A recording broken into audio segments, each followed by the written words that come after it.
اور دین حق کی طرف سے اتمام حجت اس کے بغیر نہیں ہو سکتا کہ اس کو قائم کر کے اس کی ایک نظیر، اس کا ایک نمونہ دکھا دیا جائے. ورنہ تو آپ کہہ سکتے صاحب نظام تو انہوں نے بڑا اچھا پیش کیا، لیکن یہ انہونی بات ہے، یہ تو اچھی شاعری ہم کہہ سکتے ہیں اسے. جیسے آپ کو معلوم ہے افلاطون نے کتاب لکھی دی ریپبلک، یوں سمجھیے کہ پہلا تصور جمہوریت کا، ریپبلکنزم کا، وہ افلاطون نے دیا تھا. حضرت مسیح سے بھی 400 برس پہلے، آج سے 2500 برس پہلے.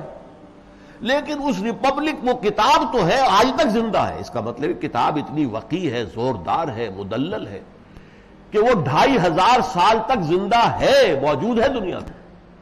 لیکن وہ نظام ایک دن کے لیے بھی کہیں قائم نہیں ہوا. تو اسے کیا کہیں گے؟ یوٹوپیا ہے، یہ ایک خیالی جنت ہے، ایک تصور ہے، یہ انہونی بات ہے، ہوا ہی نہیں کبھی ایسا. اسی طرح سوچئے کہ حضور نے اگر فرمایا سید القوم خادمہم، قوم کا سردار تو ان کا خادم ہوتا ہے، تو لوگ کیا کہتے ہیں؟ اچھی شاعری ہے، بہت عمدہ پیس آف پوئٹری، بہت عمدہ بات کہی ہے، لیکن کوئی ہونے والی بات تو نہیں نا. جب دنیا میں وہ نظام قائم ہوا، عمر فاروق نے ثابت کیا کہ وہ خادم ہے، کہ رات کو جب وہ گشت کر رہے ہیں اور ایک جگہ سے رونے کی آواز آئی بچوں کی، دیکھا، معلوم کیا کیا ہے، کہ کھانے پینے کو کچھ نہیں ہے، اور ماں نے بچوں کو بہلانے کے لیے چولہے پر ہانڈی چڑھا رکھی ہے، صرف پانی اس میں رکھا ہوا ہے. دلاسا دے رہی ہے کہ بیٹو بچوں تیار ہو جائے گا کھانا، ذرا ٹھہرو، صبر کرو. پوچھا مسئلہ کیا ہے؟ انہوں نے بتایا اس عورت نے کہ کچھ نہیں ہے میرے پاس، اب میں ان کو ذرا بہلا رہی ہوں تاکہ روتے روتے سو جائیں گے. اب وہ اللہ کا بندہ امیر المومنین خود گیا ہے بیت المال سے آٹے کی بوری لے کر اپنے کندھے پر رکھوائی ہے خادم سے. خادم نے کہا بھی ہے کہ حضرت میرے کندھے پر رکھ دیجئے، میں لے جاؤں گا. فرمایا نہیں، تم قیامت کے دن میرا بوجھ تم نہیں اٹھا سکو گے. وہ گئے ہیں اور جا کر وہاں پر بیٹھے رہے ہیں جب تک کہ وہ کھانا کچھ تیار ہوا، بچوں کو کھلایا. اب یہ خادم نہیں تو کیا تھے؟ اسی طرح ایک رات اسی گشت میں تھے کہ ایک عورت کے کراہنے کی آواز آئی.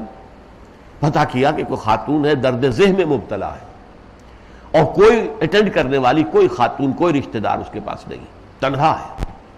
گئے ہیں، اپنی اہلیہ کو ساتھ لے کر آئے ہیں، دی فرسٹ لیڈی وہ آئی ہے، اور انہوں نے بیٹھ کر وہ دایا گیری کی ہے اور اس کو اٹینڈ کیا ہے، اور وہ بچہ ہوا ہے. تو اور حضرت عمر وہی باہر بیٹھے رہے.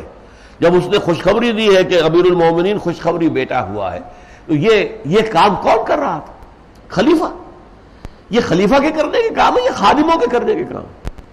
تو معلوم ہوا کہ جب تک وہ نظام قائم کر کے نہ دکھا دیا جاتا، تکمیل رسالت نہیں ہو سکتی تھی. یہ در حقیقت تکمیل رسالت کا مظہر ہے کہ لِيُظْهِرَهُ عَلَى الدِّينِ كُلِّهِ، کہ وہ دین حق جو دیا ہے اللہ نے محمد الرسول اللہ کے ذریعے سے وساطت سے نوع انسانی کو، اس کا ایک عملی نمونہ دنیا میں قائم کر کے دکھایا جائے کہ یہ ہے وہ دین حق. اس میں اللہ سپریم ہے. The word of God is supreme. اللہ کا حکم، اللہ کا فرمان بلند ترین، ہر شے اس کے تابع ہے، چاہے اس کا تعلق سیاست سے ہو، ریاست سے ہو، حکومت سے ہو، قانون سے ہو، عدالت سے ہو، معاش سے ہو، معاشرت سے ہو، ہر معاملے میں جو بھی لِتَكُونَ كَلِمَةُ اللَّهِ هِيَ الْعُلْيَا، تاکہ اللہ کی بات سب سے اونچی ہو جائے.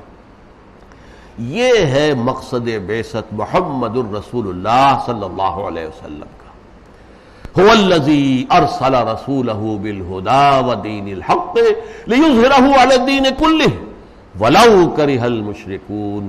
وہی ہے اللہ جس نے بھیجا اپنے رسول کو صلی اللہ علیہ وسلم دین حق اور الہدی قرآن حکیم دے کر، تاکہ وہ اس دین حق کو پورے کے پورے نظام زندگی کے اوپر نافذ کر دیں، غالب کر دیں، قائم کر دیں، چاہے مشرکوں کو کتنا ہی ناگوار ہو، چاہے وہ کتنا ہی ریزسٹ کریں، چاہے وہ کتنے ہی روڑے اٹکائیں، چاہے وہ کتنی ہی رکاوٹیں ڈالیں. لیکن یہ فرض منصبی ہے محمد الرسول اللہ صلی اللہ علیہ وسلم کا، جو انہیں اللہ کی طرف سے عطا کیا گیا ہے، جو انہیں پورا کر کے رہنا ہے.